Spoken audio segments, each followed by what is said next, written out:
քվեարկեք։ Ոնց որ խմբակցության ղեկավար հայտարարել դեմ քվեարկեք։ Բանը ժողովրդավար չի ձեր խմբակցությունը,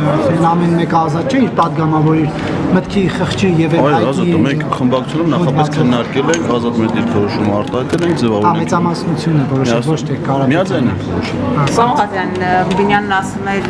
գրանցվեք, կարող ընդունեմ ձեզ, կարող չընդունեմ, ձեզ կարող են գրանցվեք։ Ռուբինյանը ճիշտ ասած ոնց որ հասկանում եմ ազգային ժողովի կանոնակարգին ծանոթ չի սահմանադրությանը եւ ինքը տեղյակ չի որ ես եւ ինքը ունենք նույն կարգավիճակ։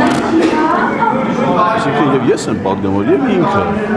Իսկ падգամավորները իրար հետ հանդիպում են ազգային ժողովի նիստերի դահլիճում, հանձնաժողովներում եւ միմյանց ընդունելության արժանացնելու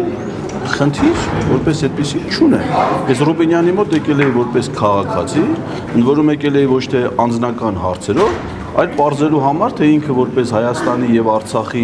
ազգային ժողովների միջև համագործակցության հանձնաժողովի անդամ ոնց է կատարում իր պարտականությունները, եկել է այդ ճշտելու, ոչ թե անձնական հարց։ Եվ ինքը դրանից խուսափել է եւ այդ խտրական վերաբերմունքի համար հիմա քրեական վարույթ է նախաձեռնած, որի շրջանակներում արդեն քննարկվել է ոչ թե իր կողմից ընդունելության հարցը, այլ իրեն քրեական պատասխանատվության ենթարկելու հարցը։ Մի քիչ լավ չի պատկերացնել, դե ոչ չէ։